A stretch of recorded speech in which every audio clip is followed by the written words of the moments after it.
All right, everyone. Well, welcome to session 2. Again, just like last time, similar format. So we'll have our presenter followed by the workshop discussion. But before we begin, it's my privilege to introduce Haley Packard. Haley is a super senior. She's super and a senior here at Utah Valley University studying architecture. She's one of our Tocqueville Fellows and has been a wonderful addition to the Tocqueville Fellows program. So please join me in welcoming her to the stage, and then she will introduce our speaker. Thank you, Dr. Burton. I do have the pleasure of introducing our presenter, Dr. Birkhaug, Dr. Kirstin Birkhaug.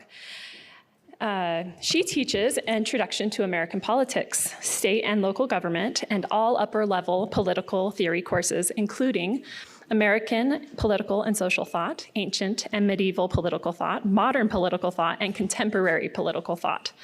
Dr. Birkhaug is also a member of the Emmaus Scholars Faculty and the Faculty Advisor for the Gerald R. Ford Presidential Leadership Fellows program at Hope College. She joined the Department of Political Science in 2023. Please join me in welcoming Dr. Birkhaug to the stage.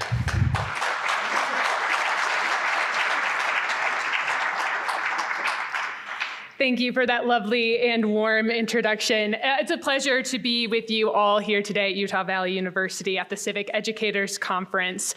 My name is Kirstin Birkhaug, and I am an assistant professor of political science at Hope College in the beautiful Holland, Michigan, where I am privileged to teach political theory and American politics. By training, I am a political theorist. By the grace of God, I study American political thought, and today I'm grateful for the opportunity to share with you some thoughts on civic virtue from the mind of Mercy Otis Warren, who is an exceptional and understudied thinker of the founding era. Click. Maybe not. So the central question that motivates this presentation is in part, I think, one of the key questions that motivates this particular conference. What is the role of civic virtue in American politics? And for me, as a student of the American founding, this initial question prompts an immediate secondary question. How can the American founding documents and the people who wrote and discussed them help us determine some kind of answer? Do the American founding documents, especially the Constitution and the Declaration of Independence, give us a sense for what civic virtue is and how it ought to be protected? What wisdom does the founding generation have for us in this regard beyond the text of these two central founding documents? Now, here's the thing about civic virtue when it comes to the men typically known as the American founders. Vanishingly few of them, I won't say none, but vanishingly few of them left behind a clear or consistent ethic for understanding what civic virtue is for the American citizen ought to be. And even fewer of them articulated the role of the founding documents in developing that vision of civic virtue. With few exceptions, the canonical founders, and here I'm talking about your Madisons, your Hamiltons, your Jeffersons, and your Franklins, they viewed the founding era as the process of a people creating a politics. And across the board, they paid far less attention to the idea that this new science of politics would also create a people whose behaviors, habits, and mores would play an essential role in upholding the new political order. Now, John Adams, I think, is the central exception to this rule, and he is in fact the exception that proves the rule for reasons that may become obvious here. Because it's not to say that no one during the founding era was thinking about or writing about civic virtue, especially with regards to the founding documents. It's just that these people were actually mostly women. And it makes sense that this would be the case. Women were not permitted to discuss the Constitution in Philadelphia. No women signed the Declaration or served on the Continental Congress that approved it. The women of the founding did not possess particular voting rights, with the key exception of some in New Jersey. And coverture laws that were prevalent throughout the states at this point ensured that many married women in particular retained little individual legal identity. Their primary modes of participation in politics were not enshrined by way of legal rights, but by way of civic engagement and participation. the education of children, the fostering of community, and the practice of dignified labor. So it makes sense that given this backdrop, many of the women who wrote about American politics put a premium not on legal rights and institutions per se, but on the social and interpersonal dimensions of politics and citizenship. It was the women of the founding who best articulated how American politics would shape the American people and how the founding documents might produce civic virtue. So, with all of this in mind, I seek to investigate the thought of Mercy Otis Warren, who is a truly exceptional woman of the founding, to glean any wisdom that she may have for us on the practice of civic virtue in the United States and the role of the founding documents that they play in upholding that particular practice. So this project examines two works by Warren. First, her 1788 essay, Observations on the New Constitution, which is a pointed critique of that document, and her two-volume history of the American Revolution, which she published in 1805, and is her most complete expression of her political and philosophical viewpoints. Using these works, I analyze Warren's thoughts on civic virtue, the Declaration of Independence, and the Constitution. From this analysis, I gain a tripartite thesis. First, the writings of founding-era women, like Mercy Otis Warren, provide important perspective on civic virtue in the founding documents.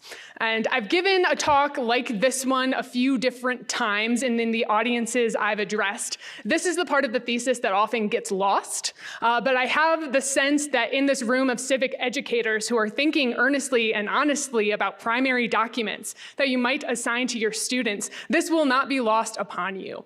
There are sources that we don't always reach for that are important in determining what the role of civic virtue is in American politics and how our founding documents inform it. The second part of this thesis, digging into Warren's thought, is this: that within her writing, she advocates for a political order that would preserve the memory of the American Revolution, asserting that such a memory would be necessary for preserving liberty over time, and that her reservations regarding the Constitution in particular in that 1788 essay flow from her doubts that it was capable of doing so. And finally, the third part of this thesis is that civic virtue for Warren is necessary for preserving the memory of the American Revolution and is the practical exercise of what she termed the principles of the Revolution. And upholding these principles is, in essence, what keeps Americans free. So I hope to demonstrate this thesis today, mostly by way of telling you guys a story. Warren lived a long life, and as a result, it lends itself to a kind of narrative format. I'll begin by telling you a little bit about her origins, her upbringings, who she was and how she thought, and why all that is so important. After that, I want to dive into her writings, and I want to start with that 1788 essay, Observations on the New Constitution, wherein she, as an anti-federalist, critiques part of this, in particular with regards to the preservation of liberty and civic virtue. I'll continue on to her 1805 History of the American Revolution, which more clearly spelled out her vision for practical civic virtue and its preservation. And then I'll conclude with some overall thoughts on Warren's theory of memory and its relationship to civic virtue. From there, I'll be glad to take any questions that you may have. Let's dive in and let's do a little bit of biographical history on Mercy Otis Warren. So Mercy Otis Warren is born in 1728, which puts her in her 40s at the time of the American Revolution.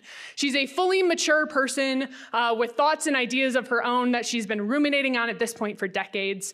She's born into a relatively elite family. The Otis family is a high-ranking family in Massachusetts. She's descended from the Mayflower Pilgrims.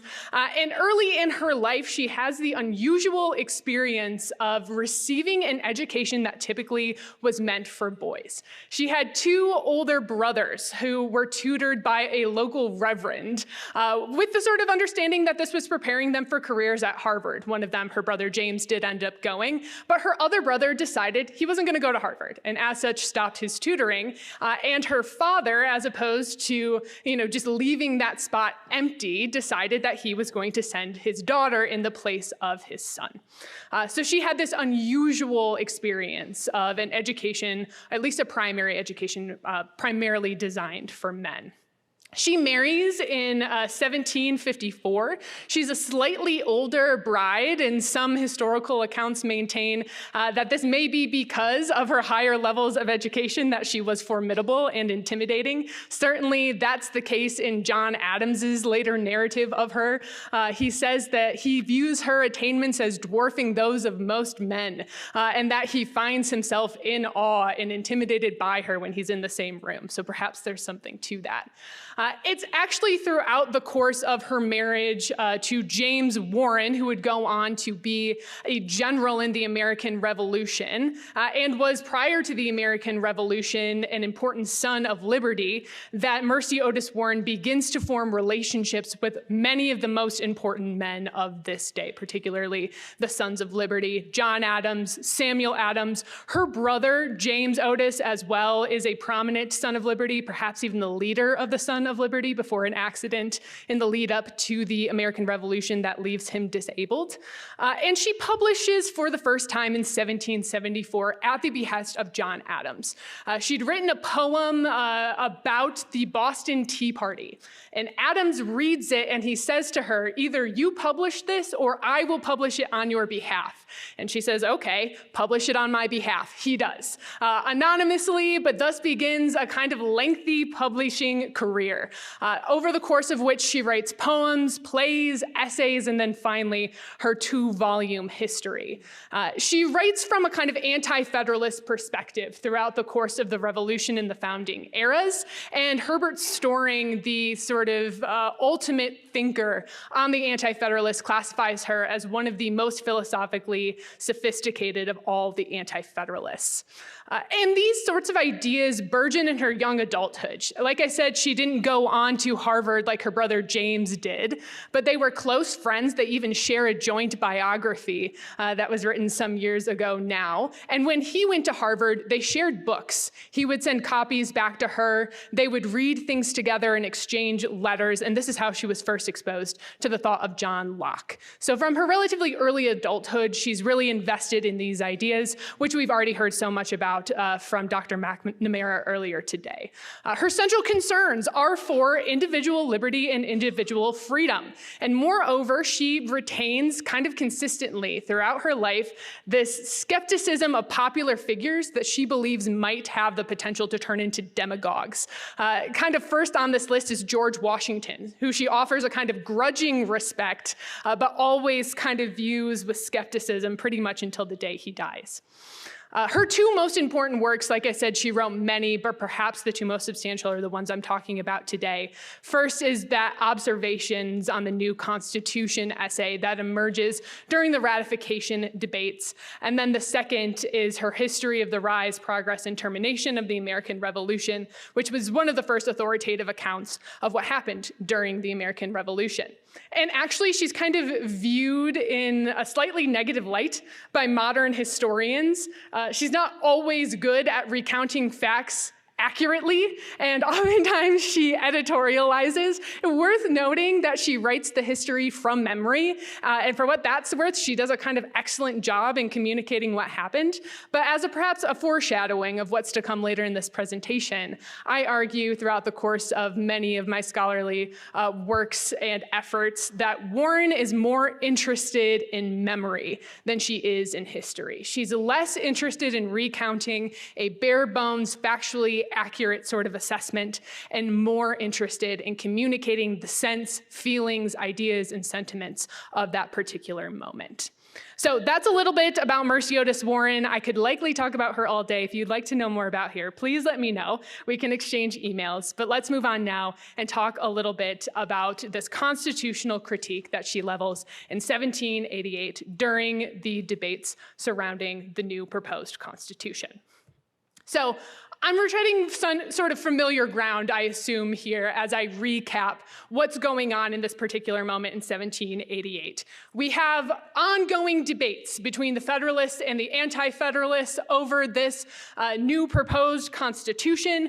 We have these extensive letter-writing campaigns on the part of the Federalists. Of course, we have the Federalist Papers, Madison, Hamilton, and Jay writing their hearts out in what's typically viewed as an authoritative account of what the Constitution is meant to do.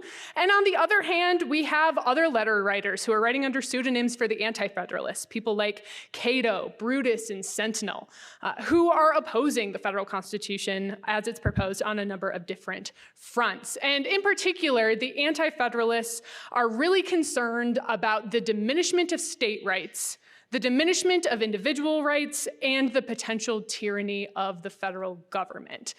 There's concerns on their end that perhaps this new federal constitution goes too far, that it does too much, that it ends up looking a lot like what the Americans had recently declared independence from in Great Britain. And it's into these conversations that Mercy Otis Warren enters with her observations on the new Constitution. And some of you may have read this essay before, and I think on first read, it really kind of reads like standard anti-federalist fare. She's concerned about individual rights, she's concerned about state rights, she's concerned about the potential tyranny of the federal government. But when we look closer, I think it's evident that there's something more going on here. And the good news for all of us is that Warren sort of outlines what's different about her thought in the very first line of the essay. She writes this: that mankind may amuse themselves with theoretic systems of liberty and trace its social and moral effects on sciences, virtues, industry, and every improvement of which the human mind is capable. But we can only discern its true value by the practical and wretched effects of slavery. So Warren's critique of the Constitution is that it is across the board too theoretical and does not do enough justice to the actual experiences that necessitate a call for liberty, those practical and wretched effects of slavery. And when Warren talks about slavery here, she does in fact encapsulate American chattel slavery into that, but more broadly, she's concerned about ideas of political oppression. And she goes on in this essay to outline exactly the kinds of theoretical regimes that she's observed throughout the course of history that the United States now stands to be if it adopts this new constitution. And she talks about these with intention and purpose. She names these examples with a kind of intentional effect: Greece, Rome, Italy, Great Britain.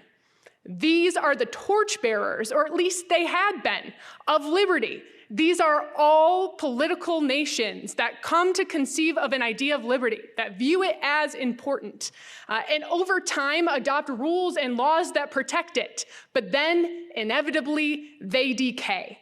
Their love of liberty, their desire to protect it, ebbs with time. They forget. Liberty's torchbearers, Warren tells us, have forgotten.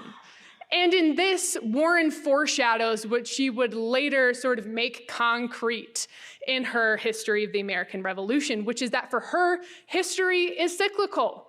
Humans commit the same sorts of errors over and over and over. And the interesting thing that Warren sees at this moment in American politics is that the United States actually stands to break the cycle of history. But if they're going to do that, they have to preserve a particular kind of memory. Specifically, they have to remember what it means not to be free, the desperate longing for freedom that necessitates a push for independence. Over and over throughout this essay, throughout her other writings, especially the history of the American Revolution, she makes reference to the principles of the revolution. She's not always clear on exactly what these mean. She gives a little bit more information later on down the road. But in general, she seems to suggest that we need to preserve these principles if we have any shot of preserving our freedom. And her fear for the Constitution is that as it is written, it is going to inculcate forgetfulness. that it is going to beget a similar kind of regime to Greece, Rome, Italy, Great Britain, who originally loved liberty but eventually let it fall over time. And she's concerned about this in part because it is extremely easy to cede your liberty to a federal government, and it is really hard to govern yourself. But she tells us that this is a privilege that is worth dying for, and that this document, as written, does not properly honor the memory of those who were oppressed and longed for their own freedom. So ultimately, Warren's concern boils down to this with regards to the Constitution. What kind of people is this document going to create? What sorts of things are going to unite them? What sorts of things are they going to value? What will they remember and what will they forget? Will they remain free? Or is the United States simply going to be one more chapter in the cyclical story of history? For Warren, if efforts can be made to preserve and protect the principles of the revolution, this is going to lead to a free people. A people who is careful and jealous about their own freedoms, who protect their institutions of liberty carefully. And also, for Warren, liberty is a progressive concept. Those who are jealous of their own liberty will be jealous for the liberty of others. It is not for naught that Warren is one of the first early advocates for the abolition of slavery, for better treatment of Native Americans, and of course, for rights of women. If, however, the people of the United States forget the principles of the revolution, Warren indicates that they will fall prey to the same fate as these other regimes. They will eventually find their own rights and liberties eroding, and not only that, but the United States itself, like Britain, like Greece, like Rome, will find itself an oppressor of others. Throughout the course of the rest of the observations on the Constitution, Warren, she doesn't simply outline this major concern and then leave us with no solutions. In fact, she offers a list of grievances, corrections to the federal Constitution, and out of this comes a major win. The observations on the new Constitution are considered pivotal in securing the Bill of Rights. But she also sustains some major losses here. Many of the things that she suggests don't get implemented. The existence of a standing army, for example, is something that remains despite her criticisms, as well as a kind of too close relationship that she sees between the executive and the judiciary. So from here, now, going forward almost another 20 years, it's an essential question for Warren that if the Constitution can only preserve the memory of the revolution in sort of particular limited ways, what else might be necessary to preserve liberty? I'm going to turn now to her 1805 work, The History of the American Revolution. So between 1788 and 1805, Warren obviously has some time to think about these questions. And it's worth thinking about that the great cumulative work of her life, which she writes over the course of these many years, is a history. I mentioned earlier that I think Warren is more invested in memory than in actual history. So to that effect, we might view this entire work as a meta-practice in the preservation of memory. She wants to record events, yes, but more than that, she wants to preserve in amber, a way of feeling, a way of being, the sense of what it means not to be free that was so keenly felt by Americans at the outset of the American Revolution. And one of the things Warren does, or undertakes to do in this history, is establish a clearer sense of what she means by the principles of the revolution. Previously, in earlier works, she'd used this kind of loosely. She hadn't provided much substance or depth to it. That changes in the history of the American Revolution. And in particular, she turns her sights to ways in which this might become a kind of practical idea. If the principles of the revolution aren't going to be laid out necessarily as explicitly as she wanted in the Constitution, then we need to think about ways in which we can put these principles into practice as everyday Americans. So throughout the course of the history of the rise, progress, and termination of the American Revolution, Warren lays out a couple of things that illustrate the continued prevalence, persistence, and practice of the principles of the revolution, this underlying impulse for liberty. And some of the things she names are the love of the public good, that Americans demonstrate a love for not just the good of self, but the good of the whole, a love of common public good. Furthermore, the principles of the revolution reveal themselves for Warren in profound reverence for the laws, which is an interesting sort of situation, something maybe you could take up in discussion afterwards. Many of the revolutionaries are considered lawbreakers. But for Warren, it's important to note here that the principles of the revolution, that impulse for liberty, actually leads us into more profound reverence for laws. Perhaps a controversial one as well, Warren notes that the principles of the revolution at work and on fire in individual Americans is going to lead to what she calls the contempt of riches. That ultimately Americans are not going to be obsessed with material pursuits, but instead will be secure in pursuing civic duty, quiet, peaceful, and productive lives.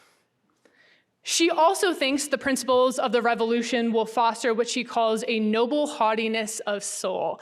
I just love that phrase, noble haughtiness of soul, the kind of understanding that one would not allow one's freedom to be taken easily, that one is on guard, that you retain a nobility and a pride in the freedom you possess. And all of these things, in summary, according to Warren, proceed directly from an acute knowledge of the practical and wretched effects of slavery. Now, I don't know what you guys see in this list of things that she says the principles of the revolution will produce, but I see civic virtue. I see people practicing a particular love of liberty that leads them to behave and act in certain ways that are good for them, that are good for their communities, and that are good for their entire political community as well. So this is practiced. Civic virtue is practical. It has to do with habits of the heart. But for Warren, in the history of the American Revolution, she also notes that civic virtue can be taught and, in fact, must be taught. And you might have been wondering to yourself, when is she going to get to the Declaration of Independence? We've arrived. The Declaration of Independence is the answer here. Late in the third volume of the history of the American Revolution, Warren writes that the Declaration of Independence, which has done so much honor to the then existing Congress, to the inhabitants of the United States, and to the genius and heart of the gentleman who drew it, in the belief and under the awe of the divine providence, ought to be frequently read by the rising youth of the American states as a palladium of which they should never lose sight so long as they wish to continue a free and independent people. In the earlier session, we talked about the Declaration of Independence as an element of government, of part of the institution of American politics. It is that. It is a thesis for what American politics and government is and perhaps ought to be. Warren here says that it is not just that. The Declaration of Independence is an individual mandate that each person should read and internalize in order to reignite and keep alive that fire that is sparked only by the memory of oppression, the feeling of what it means not to be free. We have to educate our young people in this sense, in this memory, if we want them to be people who exercise civic virtue, love of public good, profound reverence for the laws. It begins, Warren says, with reverence for the Declaration of Independence. She has a kind of lengthy quote here, if you'll indulge me, about the Declaration of Independence that sits in and around this passage. But she writes of it that these were the opinions of Ludlow and Sidney, of Milton and Harrington. These were the principles defended by the pen of the learned, enlightened, and renowned Locke. And even Judge Blackstone, in his excellent commentaries on the laws of England, indeed, most of the learned and virtuous writers that have adorned the pages of literature from generation to generation, in an island celebrated for the erudite and comprehensive genius of its inhabitants, have enforced these rational and liberal opinions. These were the principles which the ancestors of the inhabitants of the United States brought with them from the polished shores of Europe to the dark wilds of America. These opinions were deeply infixed in the bosoms of their posterity and nurtured with zeal until necessity obligated them to announce the Declaration of Independence of the United States. We have seen that the instrument which announced the final separation of the American colonies from Great Britain was drawn by the elegant and energetic pen of Jefferson, with that correct judgment, precision, and dignity which have ever marked his character. So I want to conclude by way of talking a bit about Warren, memory, and civic virtue, and in particular, 3 highlights that I think we can take from Warren with regards to all of this. First, for Warren, civic virtue is a function of memory. In the United States, part of what it means to be a virtuous citizen is to buy into a national memory that keeps at its center the memory of what it means not to be free. If Americans are to develop civic virtue, it develops from that first principle. Second, this memory is taught by way of training, by way of the inculcation of values, virtues, the reading of the Declaration of Independence, the knowledge of history and memory, and it is practiced. Memory is an ongoing event. And when people engage in the behaviors of civic virtue, they pay homage to and participate in that memory. And finally, memory and civic virtue that descend from this original first principle of the memory of what it means not to be free. These are the things that safeguard liberty for Americans. That's all I got for you. I'm going to conclude from there, and any questions I'd be glad to take.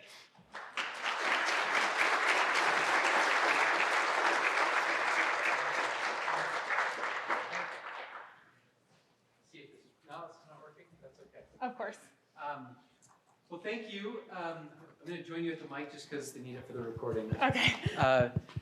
Thank you so much, Professor Birkhaug. I've really appreciated her work on Mercy Otis Warren for some time, and I think it's one of our founding figures that we need to spend much more time on. Someone who, along with the signers of the Declaration, was willing to give her life, fortune, and sacred honor, right, to dedicate it to this cause. So thank you so much. Q&A, if you have a question, is your mic working at all? Test it.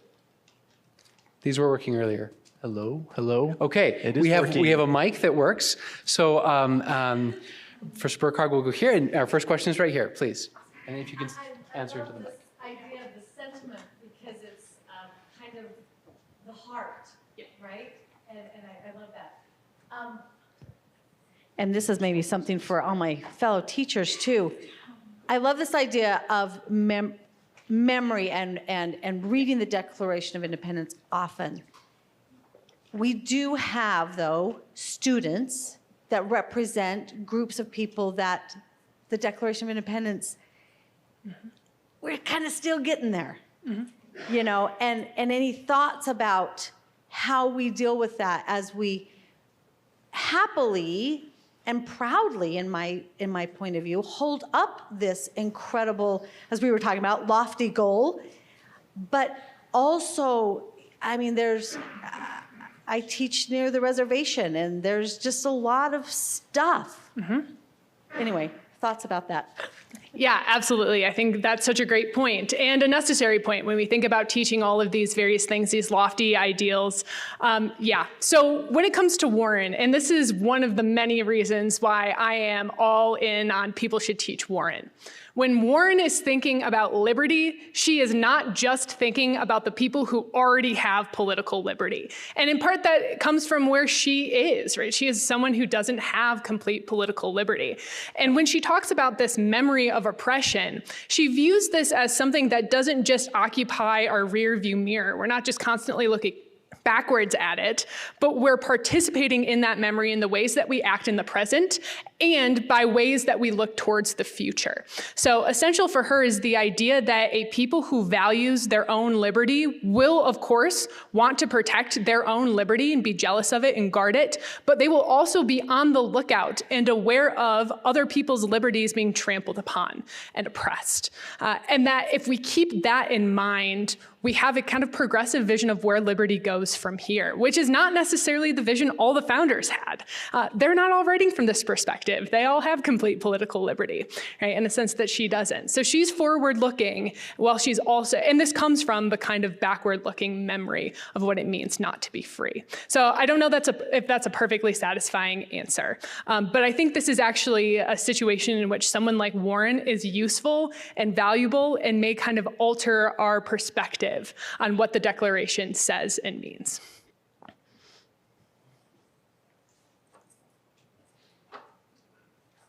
I actually just want to give a thought for your question. I would get Lincoln's electric cord speech. And if you don't have it, I can email it to you. But, you know, in that speech, he says half of Americans today weren't here in the US during the Revolution. But there's this electric cord that binds them to the Declaration because of its statements about natural rights, you know. So it might be a good one for your students. Thank you. Other questions? Back here, if you don't mind just hanging on for the mic. We would here, we'll here, and then back there. Hi, over here, sorry. Couple questions. You can choose to answer one or none of them or both. Sure. But first, you mentioned in the beginning that she was an anti-federalist. Could you go a little bit into that? I think that's interesting. Usually when we think of anti-federalists, they're typically agrarian from the South, and of course there's exceptions, but federalists are typically capital, northern industry. And then second, I know a little bit that her father, I'm blanking on his name, but he was a member of the Massachusetts House of Representatives, and he was very against Thomas Hutchinson and him becoming governor. Yet Thomas Hutchinson makes similar critiques of the Constitution and the Declaration that Warren does. Did she read Hutchinson? Was she influenced at all? I'd like to know that. And yeah, I guess that's two. I'll stop there. I couldn't have handpicked two questions that I would rather answer in this regard. Awesome. As far as the anti-federalist situation is concerned, I will always beat the drum of we can't actually fully classify an anti-federalist type. Sure, many of them are these agrarians, but it's not just agrarians. Warren, of course, is not one. They're not a cohesive political unit, right? In the way that the Federalists are, which is in part why the Federalists are able to get way more purchase in the Constitutional Convention. The Federalist Papers hang together way more cohesively than any kind of cobbled together collection of anti-Federalist papers. So to that degree, Warren is an anti-Federalist in that she opposes the Constitution. She cares a lot about individual liberty. She cares a lot about individual states' ability to remain sovereign, though at the same time, potentially, she's a little outside what we might think of as the anti-Federalist norm by merit of not necessarily being allergic to national identity. In fact, she thinks this is a good and useful thing. Her kind of view of federalism is slightly more nuanced than many of the other anti-federalists. There's lots of interesting things going on there. So across the board, I would say it's hard to actually categorize an anti-federalist type, but for what it's worth, there are some elements going on in Warren's thought that are pretty markedly different from other anti-federalists. Although I will go back to Storing's assessment that she is one of the most kind of philosophically cohesive and impressive anti-federalists. So I don't know that's a super satisfying answer to your question, but that's my answer nonetheless. Regarding Hutchinson, this is great. Thomas Hutchinson is the Otis family enemy. They all hate him. Not just her father, her brothers as well. They spend years locking political horns with him in Massachusetts. To the extent that Warren agrees with Hutchinson, she's not necessarily hearkening to him in this particular essay in 1788. My guess is that if pressed, she would say that any similarities are likely completely incidental. she would never cop to borrowing anything from Hutchinson. And generally, I think she's sort of, there's a lot of bad blood between those families. So any similarities they had, I think she ultimately would sort of deny. Worth noting as well that later on in the history of the rise, progress, and termination of the American Revolution, she paints Hutchinson as like this insane villain who's like always out plotting to get the people of Massachusetts. It's a kind of extreme caricature of his person, but to that extent, yeah, she's not going to give him any credit for any of this.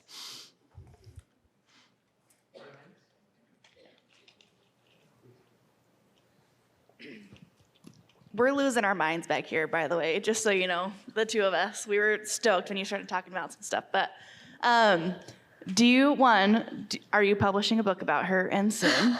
And then two, does she have more published works of things that are really great primary source documents for us to kind of show as examples of how women are involved in politics prior to having the right to vote? Yeah, absolutely. So that's the plan. My book is on conceptions of citizenship in early American political thought through the eyes of women. Warren is one of them. And her version of citizenship I call like a citizenship of memory, effectively. So yes, forthcoming, stay tuned. Not forthcoming yet, but maybe someday. And then as far as your second question, what else she published? So these are the two biggies, the observations and the history of the American Revolution. Other things that I would recommend, she writes like 5 different plays they're basically political propaganda, and they're extremely interesting. And she's basically writing in characters from the Revolution into these various plays and illustrating, what virtue and vice look like on a political stage through these characters. Those are all great. They are, I believe, in the public domain. The University of Michigan has a bunch of her writing sort of available on the internet. There's also a couple of volumes that have those. A lot of times, if you can find a published volume that has the plays that she wrote, it will also contain her political poems, which she wrote a kind of handful of as well, so that's great. But if I had to name one recommendation, the Adams-Warren correspondence. That does exist in book form. It may be hard to get your hands on without the help of a university library, but the letters between John Adams and Mercy Otis Warren are amazing. And Abigail Adams as well. She's exchanging letters with both halves of that couple. And the sort of level of thought, of theory between her and Adams is just amazing. And it also captures the sort of meltdown of that relationship, which comes when she criticizes his book Discourses on Davila as potentially being too monarchical or aristocratic in nature. And there's sort of 10 heated letters, and then it's sort of over. She remains friends with Abigail, but she and John are no more. And it's just this really interesting snapshot of how two excellent political minds are exchanging ideas. On terms of equality, I mentioned that John Adams is the exception that proves the rule when it comes to thinking about civic virtue. That was a man who loved his wife and viewed her as an equal, and someone who viewed other women as intellectually equal to himself and thought he had something to learn from them. As a result, we see more ideas about civic virtue in John Adams than we do in almost any other founder. Please, right here in the middle.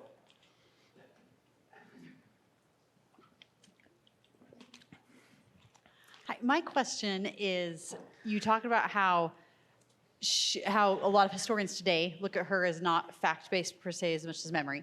Yep. And so I'm thinking for our students today living in an age of misinformation and fake news, how would we discuss that idea, how important it is to remember with American memory versus maybe what actually happened?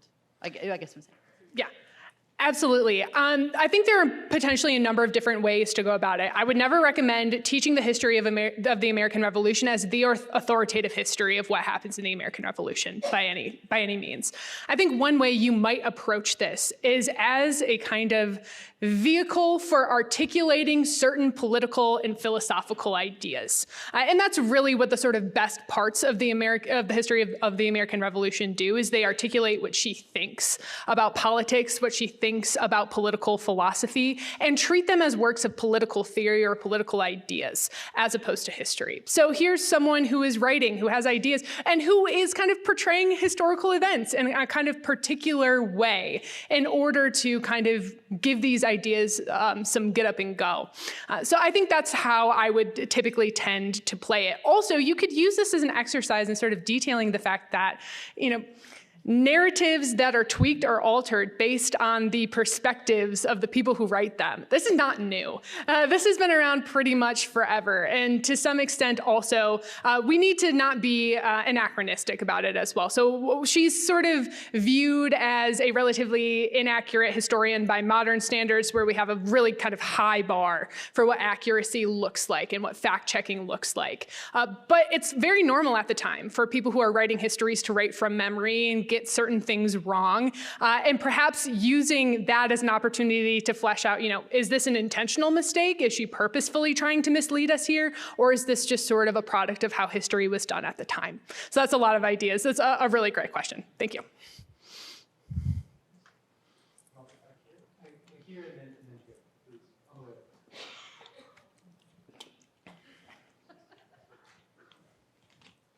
As we want to expand the canon of female thinkers, do you have your other top 5? Do you have other names of women that we should include in this conversation? Oh boy, do I. So Warren, obviously. Abigail Adams, that might kind of feel like a duh, but her letters are just amazing. And not just the Remember the Ladies letter, because sometimes we get to Abigail Adams, we read Remember the Ladies, and we stop there. But there's so much more to what's going on there between her and John, but also between her and Warren. Some really interesting things going on. I had a chapter in a published volume that is sort of about her efforts as a kind of economic leader during the American Revolution in her homestead of Braintree, Massachusetts, as money's running out, as supplies are running out, as food is running out, and how she effectively is a kind of local organizer. All of those things are captured in her letters, which is the primary sort of resource that she leaves behind for us. Another thinker, oftentimes people have never heard of her, which is shocking to me, Judith Sargent Murray.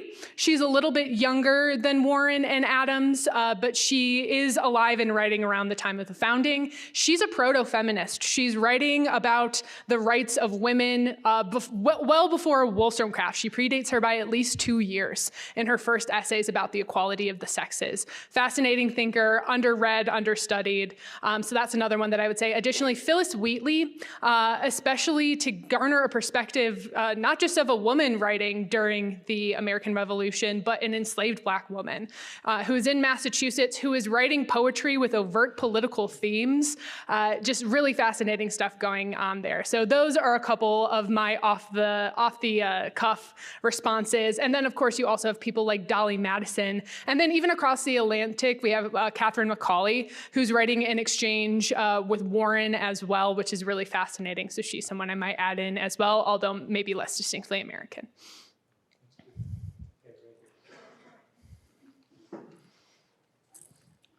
So early in your talk, you mentioned that the other founding fathers didn't really define civic virtue very clearly. And yeah, I found that true as well, with the exception of John Adams, especially in Thoughts on Government. He mentioned it specifically, right? I've wondered if their silence on that is because of writings from Aristotle, from Cicero, the ancients that basically cover civic virtue in its height, breadth, and depth, as far as they understood it. So I'm wondering if Warren felt the need to define civic virtue in an American context, and is that different from civic virtue in an ancient context? Or is civic virtue the same across time? Like, how did Warren view that? Yeah, Warren certainly thinks so. She thinks that we need a kind of new understanding of civic virtue for a world entirely new. And I'd go back to her kind of cyclical view of history, where she counts Greece and Rome among the nations that have claimed liberty and have fallen, have failed to live up to the promise that liberty sort of entails. We need a new ethic, a new civic virtue, which may have some things in common, right? These are places that have standards of liberty, or historical regimes that have standards of liberty for a reason. But she thinks that something needs to be different about the United States if it's to avoid the eventual fate of kind of collapsing in its sort of commitments to liberty. Additionally, as far as the founders are concerned, I think that's a really interesting question. I've been really fixated on Aristotle and the founders for years, and I'm not making any headway on this. They all read him, they all thought he was fine, but they're not referencing him at the Constitutional Convention. They're not really talking about him in the writing of the Declaration of Independence. They're talking about people like Montesquieu Montesquieu a lot more, Blackstone even, Locke to some degree, which sort of leads me to believe that ultimately, yeah, they might be taking some of these things for granted based on a type of civic education that is unique and specific to men. And to some degree, maybe also are sort of premising this project of creating the Declaration, creating the Constitution, in a sense that, yeah, as I said earlier, they're thinking about the ways in which people are going to create a politics, and less so about the ways that this politics is going to have a feedback loop and create people in turn. And then comparatively, when you have individuals who are responsible for raising young children, men and women, in their early ages, they potentially might be more attuned to ideas of what it means to raise people who will be good civic participants in their political order. That's a great question. Okay, please join me in